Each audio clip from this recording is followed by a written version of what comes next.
Some things are so well hidden you will never find them without help. Like Dave at Halloween.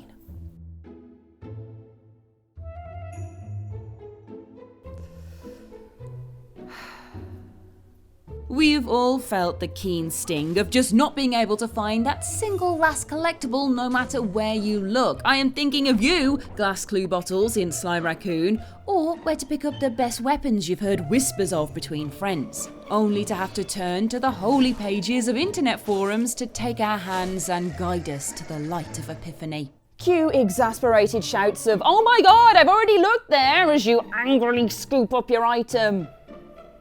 So it stands to reason that it's even more stressful trying to find something as massive as a whole level you're sure is there somewhere and not being able to get to it no matter where you look. Thankfully, we've got a list of the most secret ones that you would never find without help right here, so you don't have to have that feeling ever again. Unless you didn't know that these levels existed in the first place, then I guess we're just pointing out that you missed it. Whoops.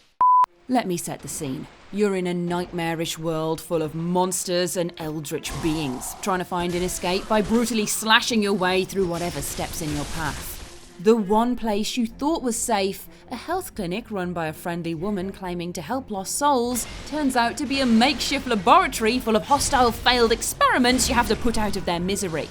In amongst the wreckage of this foul place, lost and smeared with blood, lies a letter inviting an honoured guest to a castle. No, not just a castle, a forsaken castle, impossibly addressed with your own name. Do you dare go there? Of course you do! All the best parties have RSVPs. Forsaken Cainhurst Castle is an optional area in Bloodborne, and in classic From Software fashion, it is particularly difficult to get to if you don't already know what you're doing. It's not a simple case of finding an entrance, but riding a spooky stagecoach that only appears if you find the Cainhurst summons at the back of Yusefka's clinic. You can only get to the aforementioned Hell Clinic by following a hidden path in the Forbidden Woods, and you can only get there by learning the passphrase to open the locked door that guards it. And how do you learn the passphrase? Why, by simply killing one of the most intense bosses in the game, Vicar Amelia, and then watching the cutscene that plays out afterwards. Did you get all that? If you did all of this without a guide, Hunter hats off to you, my friends. Our next level is so secret that not even I, the self-proclaimed Queen of Crash Bandicoot, was able to find it without a guide. Oi, is that my crown? And let me tell you why. The secret level Eggipus Rex is hidden under multiple layers of fiddlesome faffage. Firstly, you'll need to bag the yellow gem from the level Hang 'em High, which, of course, I did. Easily. The yellow gem itself is quite secret, but I'm the Crash Bandicoot Queen, so it posed little problem for me. The next thing you have to do, once you've earned the yellow gem, which I did easily, is follow the yellow gem path in the level Dynamite. Again, not much of a problem if you're playing the game as well and as thoroughly as I do.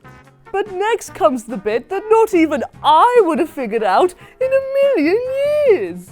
To find the secret level Eggipus Rex, you need to get snatched by the second pterodactyl while being chased by the rampaging Triceratops. And of course, I would never have figured that out because I never get caught, do I? I had to be told this by the lesser Crash Bandicoot players. It's an outrage, quite frankly. A super secret Crash Bandicoot level you'll only find either A, with a guide, or B, if you're rubbish at the game. So I had no chance, did I? Sometimes encountering bosses you've already fought feels like meeting up with an old friend. Streets of Rage 4 knows this all too well. So, alongside all the baddies you can meet and defeat in the main game, there's a whole bunch of secret boss levels that throw it back to the arcade roots of the series. Quite literally, as to access these Easter egg battles, you have to interact with a bare-knuckle arcade cabinet, the name of the Streets of Rage series in other territories, as well as a nod to the same machines scattered about Streets of Rage 2. Just to clear things up, I say interact with the cabinet, but what I really mean is zap with a taser. easy enough to confuse. In Streets of Rage 4, however, tasers aren't always readily available. You have to keep a keen eye out to spot the little electric bad boys as you go, saving up their use to create a portal to the pixelated past. Once you manage to snatch a taser and attack one of the 4 cabinets throughout the game, you are rewarded with a Streets of Rage 2 boss fight in glorious 16-bit style. Oh, and a nice little trophy to boot. Crime has paid off yet again.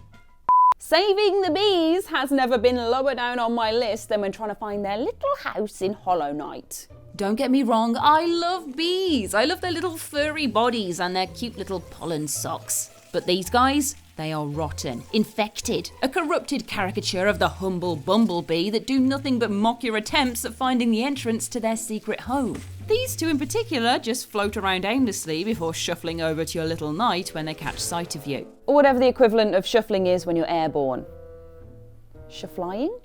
But lo, dearest viewer, these 2 awful, horrible bees mark the start of something special.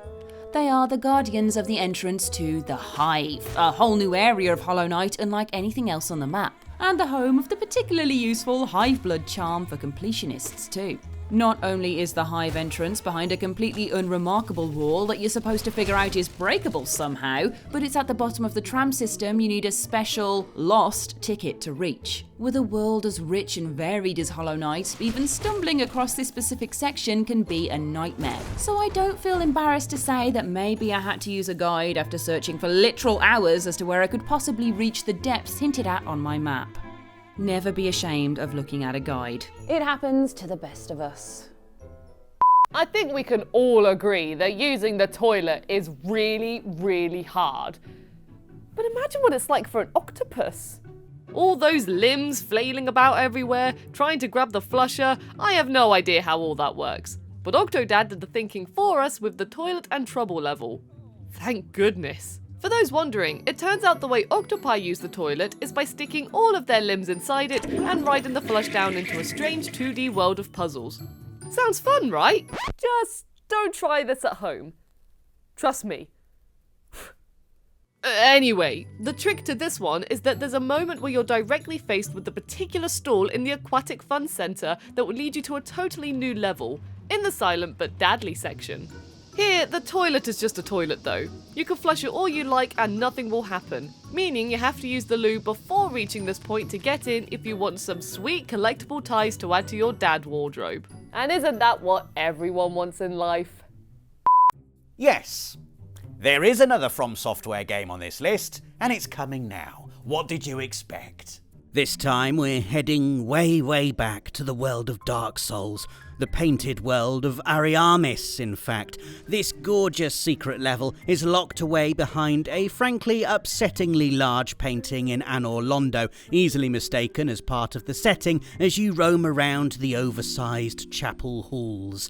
You can only enter this artist's domain if you have the peculiar doll to hand, and surprise surprise, it's not as easy as heading to your nearest Toys R Us and going on your merry way. Curse you, From Software.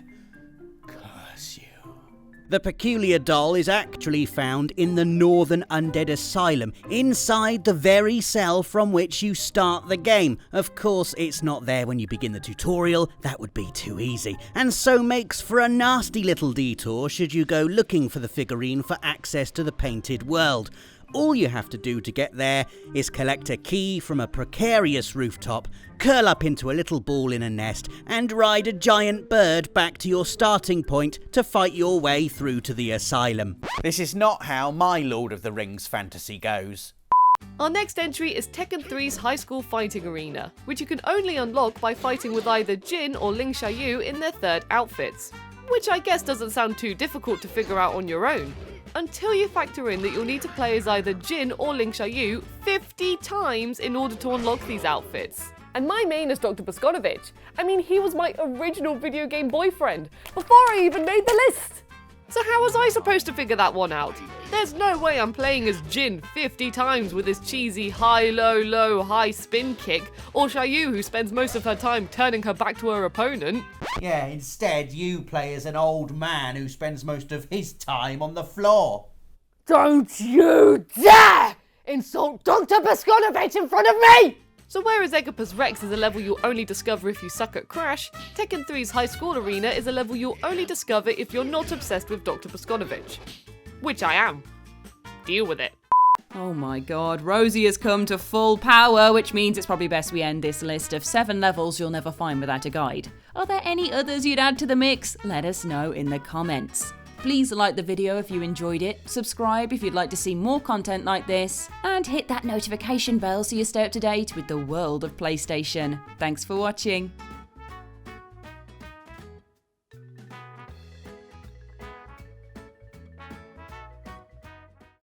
PlayStation